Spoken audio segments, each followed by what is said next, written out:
Minggu ini kita akan belajar mengenai network security. Network security merupakan serangkaian tindakan atau sistem yang dirancang untuk melindungi jaringan komputer dari berbagai ancaman seperti serangan hacker, malware, dan juga pencurian data.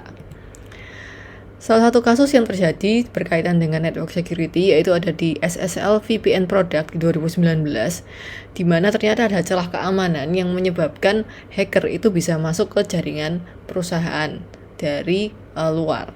Sehingga dampaknya bisa terjadi kebocoran informasi ataupun bisa terjadi hacker tersebut merusak data ataupun sistem yang ada di dalam perusahaan tersebut. Saat itu solusinya adalah perusahaan developer produk ini merilis patch perbaikan sehingga celah keamanan ini bisa segera ditutup. Nah, serangan keamanan ini apa sebenarnya? Serangan terhadap sistem keamanan ini merupakan suatu cara di mana pihak yang seharusnya tidak memiliki akses terhadap data ataupun jaringan tersebut berusaha masuk dan menghindari dari sistem logging ataupun pelacakan yang telah dibuat ya. Jadi ibaratnya seperti pencuri yang masuk ke dalam rumah. Nah, apa dampaknya? Yaitu ada 3 dampak yang sangat besar. Yang pertama adalah kehilangan dari confidentiality ataupun kerahasiaan. Yang kedua adalah kehilangan integrity. Dan yang ketiga adalah kehilangan availability. Confidentiality atau kerahasiaan artinya hanya orang yang berwenang yang boleh mengakses informasi. Nah, ketika hacker berhasil untuk masuk ke dalam sistem jaringan keamanan kita, informasi ini bisa dicuri ataupun disalahgunakan. Contoh yang banyak terjadi yaitu misalnya data user suatu perusahaan bocor, nomor telepon, alamat, nomor KTP. Nah, ini bisa digunakan oleh hacker untuk dijual ataupun digunakan oleh pihak nggak bertanggung jawab, misalnya dijadikan untuk mengajukan pinjaman online. Nah, ini akan sangat merugikan.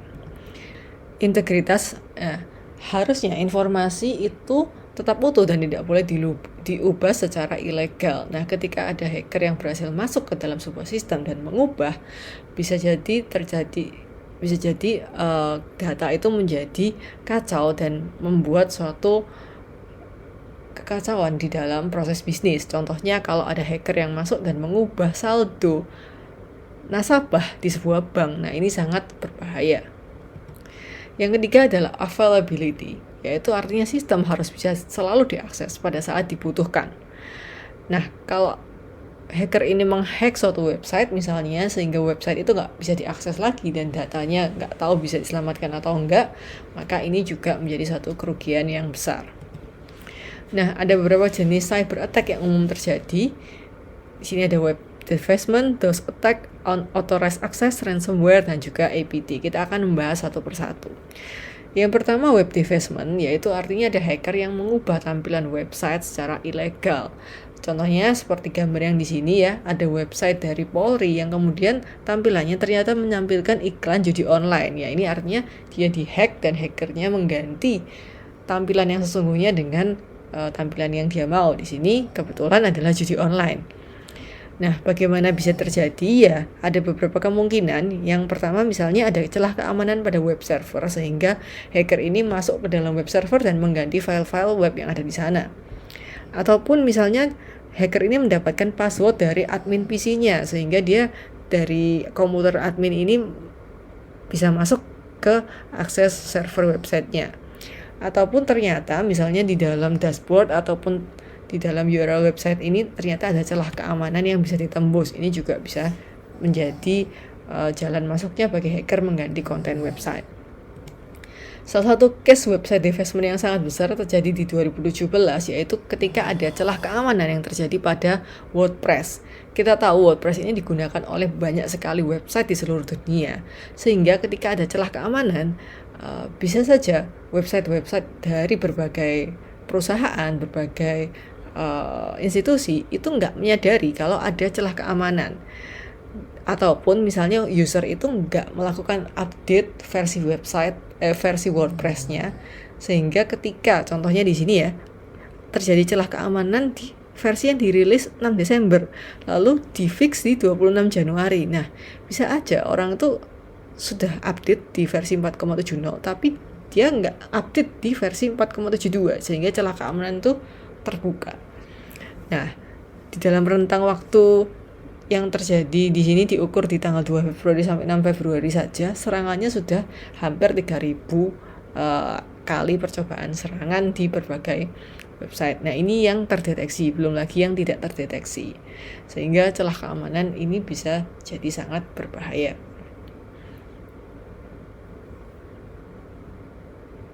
Selanjutnya saya akan membahas mengenai DOS dan DDoS attack. Yang pertama itu ada DOS atau Denial of Service Attack. Serangan ini terjadi ketika sebuah sistem dibanjiri permintaan hingga tidak bisa merespons pengguna lain. Hal ini bisa terjadi karena lonjakan lalu lintas yang disengaja atau eksploitasi celah keamanan dalam sistem. Lalu selanjutnya ada DDoS atau Distributed Denial of Service Attack. Nah, serangan ini tuh lebih berbahaya lagi di mana dilakukan dari banyak perangkat sekaligus. Karena datang dari berbagai sumber ini, serangan ini lebih sulit dihentikan dan dapat menyebabkan website atau layanan online menjadi lambat atau bahkan tidak bisa diakses sama sekali. Nah, selanjutnya ada contoh case-nya itu serangan DDoS pada Olimpiade Rio di tahun 2016. Situs web yang berkaitan dengan acara ini menjadi target serangan DDoS besar-besaran. Lalu lintas serangannya itu mencapai 540 Gbps dengan rata-rata lebih dari 200 Gbps. Salah satu serangan DDoS terbesar pada tahun 2016 itu terjadi pada Olimpiade Rio 2016 ini. Nah, grafik ini tuh menunjukkan peningkatan lalu lintas yang signifikan selama acara berlangsung, yang merupakan salah satu serangan DDoS terbesar pada tahun ini. Serangan seperti ini dapat mengganggu akses ke informasi penting dan menghambat kelancaran acara. Nah, selanjutnya itu ada case dari Lizard Tracer. Serangan DDoS ini dilakukan menggunakan malware botnet bernama Lizard Tracer yang mengeksploitasi perangkat IoT seperti kamera, router, dan perangkat pintar lainnya. Cara kerja botnet ini tuh cukup sistematis. Peretas mengendalikan botnet, lalu perangkat yang terinfeksi mulai melakukan serangan DDoS atau memindai sistem yang rentan. Ketika menemukan celah keamanan, perangkat baru diretas dan dipaksa menjadi bagian dari botnet, memperbesar skala serangan. Nah, inilah alasan mengapa perangkat IoT yang tidak diamankan dengan baik bisa menjadi ancaman besar dalam serangan cyber. Lalu selanjutnya ada serangan unauthorized access, contohnya itu ada penyalahgunaan akun. Serangan unauthorized access ini tuh terjadi karena hacker menyamar sebagai pengguna sah untuk mengakses sistem. Dua metode yang sering digunakan dalam spoofing. Yang pertama itu di mana hacker mencuri atau menebak kredensial login, lalu mengeksploitasi kerentanan, yaitu memanfaatkan celah keamanan dalam sistem atau server. Salah satu contoh unauthorized access dalam dunia nyata adalah phishing scam yang menargetkan pengguna Apple. Dalam serangan ini, hacker mengirimkan pesan palsu yang terlihat seperti berasal dari Apple, mengarahkan korban ke situs web phishing yang meniru tampilan resmi Apple. Nah, jadi jika korban memasukkan informasi login mereka, akun mereka bisa dicuri dan disalahgunakan oleh hacker. Oke, selanjutnya saya akan menjelaskan mengenai ransomware. Apa itu ransomware? Ransomware itu sesuai namanya, ransom yang artinya tebusan dan malware yang artinya perangkat lunak jahat. Jadi ransomware adalah perangkat lunak jahat yang digunakan untuk melakukan penyanderaan untuk meminta tebusan.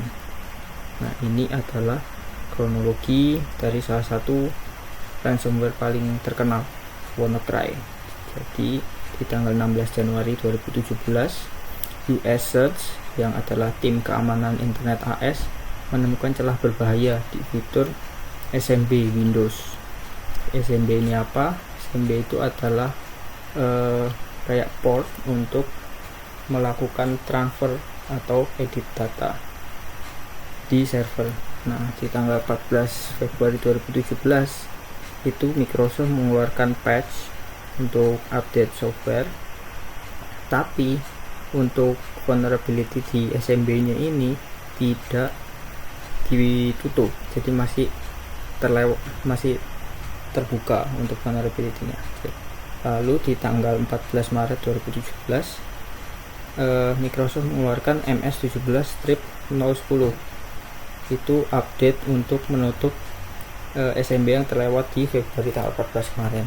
Nah, setelah dirilis, tapi rilisannya ini tidak ditujukan untuk OS yang lama yang sudah tidak disupport. Nah, akibatnya apa? Akibatnya sistem-sistem lama ini masih rentan untuk dihack, untuk dieksploit celah SMB-nya. Lalu di tanggal 14 April 2017 ada grup hacker namanya Shadow Brokers, itu melik atau menyebarkan hacking tools punyanya NSA, namanya Eternal Blue dan Double Pusher. Itu apa? Eternal Blue itu untuk mengeksploitasi celah SMB di Windows. Kalau Double Pusher itu untuk mengontrol komputer dari korbannya. Nah, dampaknya apa? Peretas di seluruh dunia bisa pakai alat ini untuk menyerang komputer siapapun yang mereka mau. Lalu di tanggal 12 Mei 2017 outbreak WannaCry itu mulai mendunia. Lalu di tanggal 13 Mei 2017, sehari setelahnya, itu Microsoft melakukan update patch darurat. Jadi MS17-0-010 yang sebelumnya ditujukan untuk OS yang disupport saja, itu dirilis untuk support untuk OS yang lama yang sudah tidak disupport. Nah, selanjutnya saya akan menjelaskan mengenai APT. Apa itu APT? APT itu singkatan dari Advanced Persistent Threat. Advanced itu artinya canggih, jadi menggunakan teknik peretasan yang mutakhir seperti eksploitasi celah rahasia, Zero Day, atau rekayasa sosial yang rumit. Lalu persistent atau gigih, tidak berhenti setelah sekali serangan, jadi berulang-ulang dan susah untuk dihilangkan. Lalu threat adalah ancaman yang terarah, targetnya spesifik, misal perusahaan besar, pemerintah, organisasi penting, misal pembangkit listrik, bank, atau militer. Nah, APT ini adalah serangan cyber yang tingkat tinggi, dilakukan oleh peretas yang profesional. Biasanya itu didukung oleh negara atau organisasi kelompok yang besar untuk mencuri data, rahasia, atau mengganggu sistem dari targetnya secara diam-diam dalam waktu yang lama. Nah, ini contoh APT di dunia nyata, namanya Stuxnet. Apa itu Stuxnet? Jadi Stuxnet itu adalah virus yang dulu digunakan Amerika, dikembangkan oleh CIA untuk mengganggu, memperlambat proses pembangunan pemurnian uranium milik Iran. Jadi cara kerja Stuxnet itu menyebar melalui USB flash drive yang terinfeksi. Nah, ini dimasukkan oleh mata-mata yang bekerja di fasilitas nuklir Iran. Nah, setelah masuk ke komputer fasilitas nuklir, Stuxnet ini akan mencari SCADA, atau itu komputer yang mengontrol centrifuge. Centrifuge itu adalah mesin yang berputar yang digunakan untuk memurnikan uranium. Nah, cara kerja dari Stuxnet itu adalah dengan mengambil kontrol centrifuge itu. Jadi tidak bisa diketahui operator akan tidak sadar kalau mereka tidak punya kendali atas centrifuge itu. Nah, lalu akan mempercepat dan memperlambat putaran centrifuge secara acak, jadi menyebabkan overheat di mesin centrifuge itu. Nah, Stuxnet juga akan menyembunyikan kerusakan di layar monitor. Jadi di monitornya administrator akan terlihat mesin-mesin itu dalam keadaan normal semua, padahal sudah rusak. Nah, dampak serangannya apa? Sekitar 1000 centrifuge milik Iran, sekitar 20% dari total centrifuge yang mereka punya itu rusak parah dan memperlambat program nuklir Iran. Nah, Iran itu baru menyadari ada Stuxnet itu setelah berulang-ulang centrifuge yang mereka itu meledak sendiri. Jadi setelah kali-kali meledak baru ketahuan, dan butuh 2 tahun bagi Iran untuk membersihkan Stuxnet dari sistemnya mereka. Oke, sekian, terima kasih.